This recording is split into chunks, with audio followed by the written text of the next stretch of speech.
That would be an incredible story if she won. Let's go through though. Let's define success for these three Americans. We Okay. should also mention there's a deep American field beyond them. People like Rojas, Paige Stoner have run sub 229 as well. But I like your Linden pick. I thought I was going to be a contrarian by saying she has the best chance out of anybody in here. Apparently not, because No. you are the only person I've talked to about this so far, and you agree with me. So one of one agrees. I know she told Runner's World that her buildup wasn't as good as it was for the 50K, but she's Des Linden. She knows how to get it done. She knows how to get the most out of herself. I like the fact that she doesn't have any pressure going into this. And I know that's a cliche, and then there actually is pressure. I don't think there's any pressure at all. She's won her major. She's clearly having fun with her running. She's appeared at Olympics before. Everything that she does at this point is just icing on the cake. So let's go through these three women though. So starting with Lyndon, what would you define as success for Lyndon in this race? Success in the eyes of her, or success in the eyes of the public? Well, if when we did the recap pod on Monday, what would she have to do for you to be saying, "Hey, that was an A or B race for Lyndon"? Okay. A race would be top 4. Okay. B race will be 5 to 10. C race would Okay. be 11 and out. Okay. So times are irrelevant for her at Yeah. this point, right? So you're just looking at overall field. That's where she sits. Okay. I mean, I think she's eating Kit Kats in her Twitter picture, so I think she's already on the way to success in my book because it's a delicious, I delicious mean, that is kind chocolate of treat. an awful way to eat a Kit Kat, though. I mean, maybe Oh, yeah. you Do you break eat them up Kit Kats like individually? that? That's why. Hold on. You look at that picture and you think that's normal? There's only one rule I have for Kit Kats. There's only one way I eat Kit Kats, and it's quickly.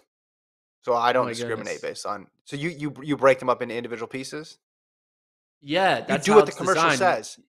You You break break me yourself off a off a piece of piece of that. that. Yeah, Break me off a okay. piece of that Kit Kat bar, not bite into a chunk of a Kit Kat bar. Do you Come think? on. Hold on. Can you scroll down, Travis? Put this up again. Alon, put this up again. What do the comments say? Is this the first reaction for everybody? Can we see comments on here? Okay. Carrie Goucher loves the nails.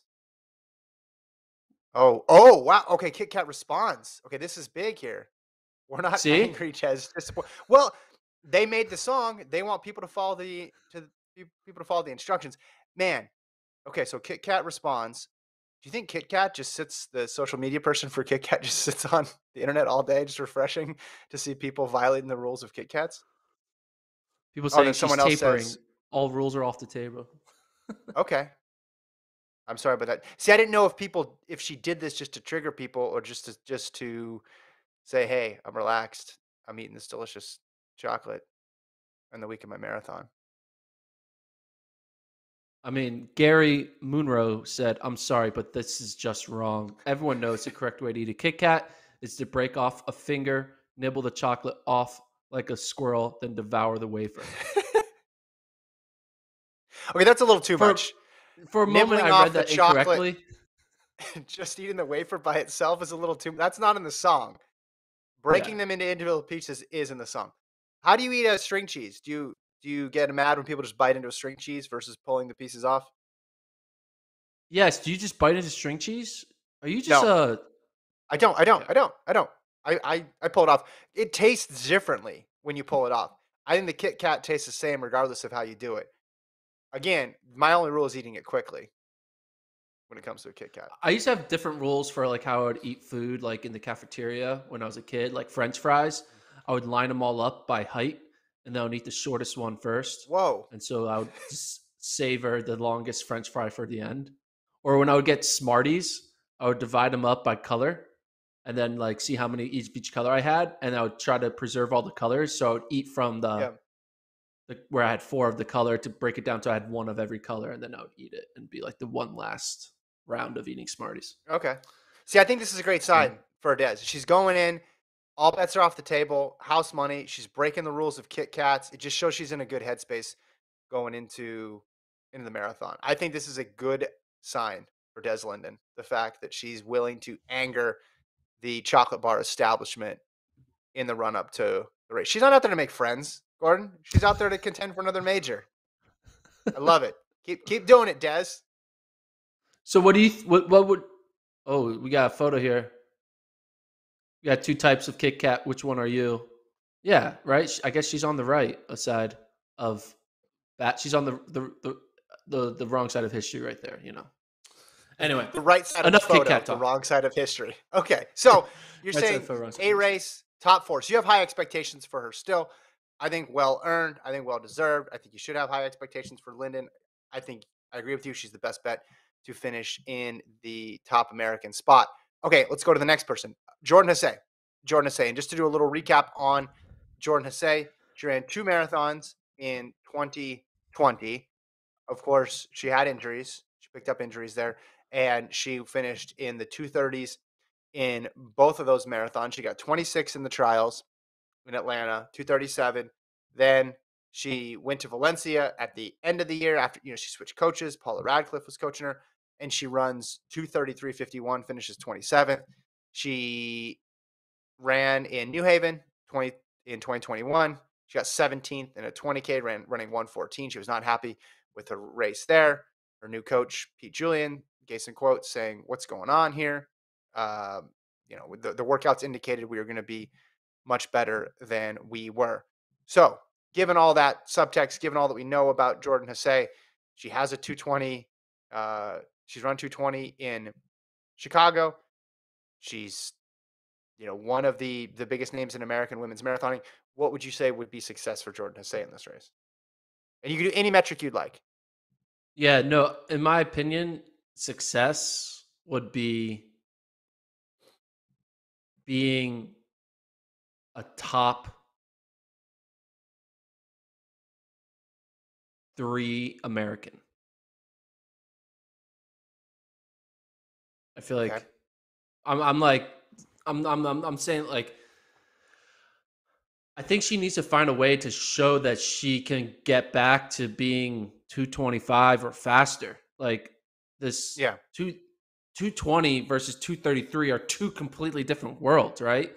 233 is not I'm not it's like so separate from the Sarah Halls and the Hmm. Des Lindens and the Alfie Tulamics of this world and the Molly Seidels because if you want to be one of the top American marathoners, you need to be a 225 or better.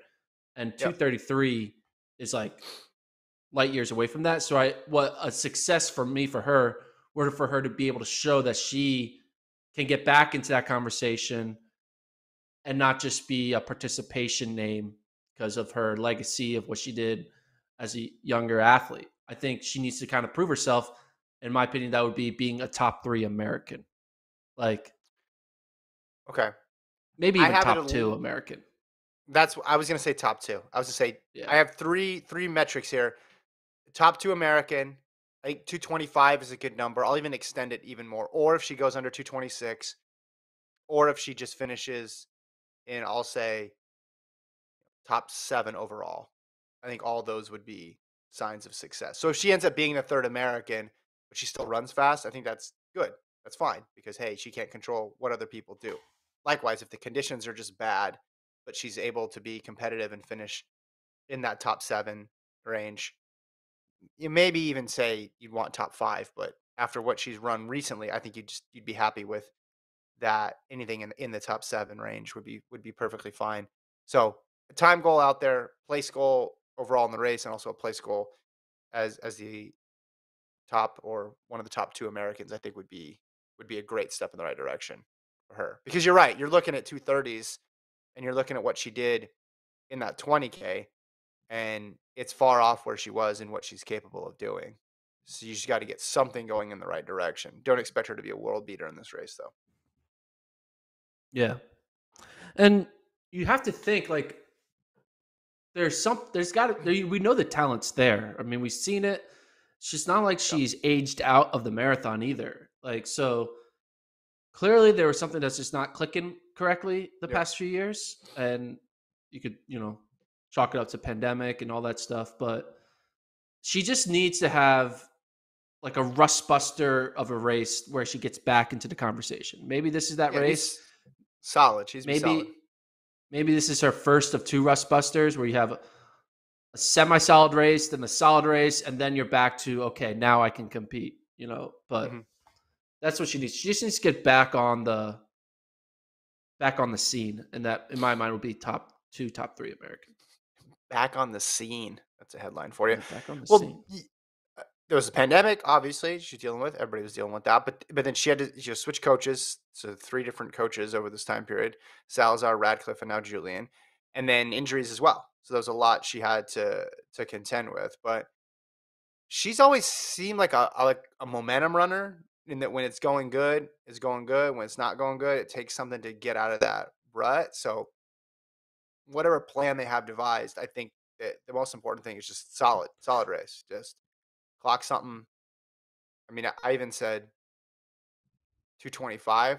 I might even extend that up to say 227, 228, or something like that for Yeah, her. 227. Not 228. 227. Yeah, 227. Okay, there it is. There's the metric. All right, last American woman we'll talk about, and then we'll move on to the men. Molly Huddle. What would you say is success for Molly Huddle? Remember, she dropped out of the trials marathon, had injury issues on the track. Her PB kind of irrelevant from London in 2019, 226. This is a different type of race entirely, so I don't think that factors in. Everybody thinks that she's capable of more than that, but this is a faster type of race. Place, time, where are you gauging Huddle's success? Success would be her beating Des Linden. That simple? That's simple. Fair, fair. I mean, she is the bellwether Yeah, because you know what Lyndon's going to do. You know exactly what Lyndon's exactly. going to do. But what I'm if not she worried beats about. Lyndon but loses to two other like lesser Americans? What would you say? Like lesser known Americans? I guess maybe we need to provided Linden runs within 3% of her ability. Lyndon, she needs to be run Lindony. If it's a Linden, Lindony yeah, race, and Huddle beats her, that's good. I like that you simplified that. You just said, yeah, hey, don't worry about time. Don't worry about anybody else in the field. Just beat Linden, and you'll probably have a good race. Now, if Linden doesn't run well, which has rarely happened, but if she goes up there and runs 245, then I'd guess you'd amend yeah. your pick. But Then yeah, for me, yeah, I don't really want to throw a time on it just because I have no idea what Huddle's capable of. But I would think in this field, I like just focus on Linden, but I'd almost say top five, just because you're measuring her against what she's done on the track and what we think she's capable of. So if Huddle finishes seventh in this race, is it really surprising you? No, it's solid. Molly Huddle's a good runner, but I think yeah. getting in that top five, I think would be a success for her. Okay, let's go to the men. Let's go to the men. What before we go to the men? What do you think Sure. Shalane Flanagan runs? Oh, okay. So this will be the second of the back to back. Theoretically, this one should be the slower of the two, but that's where Shalane fools us. She runs 224. Just kidding. I don't think she runs 224. Well, I'll place the Two. over under. I'm going to place the over under at 247. I feel dumb saying this, but I'm gonna go over. Okay. Yeah, I'm gonna eat my words on that one for sure. I think what would happen is once she sees she's on sub 3 hour pace, I think she's gonna enjoy the last couple miles and think, okay, I got two more of these. I can't get hurt. Yeah. I don't want to push myself too much. So I'll go over that, just slightly over. Here's the thing. She's already run. She said that she was trying to run sub 3, and she's already done sub 240 both times. Yeah. If she goes on to Chicago and runs 239, she's going to be like, "Hey, I'm on Yeah. a. I can probably make them all sub 240, and that just is like so much more." So I could see her trying to run sub 240 on the back to back, and maybe kind of regret it. But we'll see. So well, it has the two previous ones have been fast, but they haven't been smooth. Look at what she said after London. She said, for the first time ever, I had to stop and walk in a marathon. She accidentally started with the sub elite men. Um, Instead of scroll up a little bit there, she started with the sub elite men instead of wave one, resulting in me getting sucked along to a much faster pace than anticipated. Last 10K, she says, I entered the pain cave. It was brutal. When I set the goal of breaking 3 hours in every marathon, I knew that some days would come delightfully easy and some would be incredibly hard. Yesterday was hard. So, lesson learned there. I remember watching we were doing the live show and I was checking in on her, and there was a lot of projected times of 2:31. And I thought, oh man, that's crazy. And then it came time for the finish, and her result wasn't showing up, and she ended up being far back, but still, still a crazy, crazy fast race. So, this kind of gives you an insight into how she's approaching this. She's not sitting there staring at her watch, micromanaging every single split and being like, I need to measure my effort here or there. She's just hopping in these races. And mm, I'm sure she's judging her effort a bit, but I think she's just getting caught up in the race too, which makes sense because that's how she ran her entire career. Yeah, I just think that she might be a little more strategic um, for this double because it's a 48-hour mission, right? So Yeah. Yeah. All right. Let's go to let's go to the men. But before we do that, let's check in on the chat here. Anthony says, "What the hell is string cheese?" I could go what? grab. Should I grab? Should I grab? Should I grab a string cheese right now from my house? I have one in the other room. No, you can Make it down just here.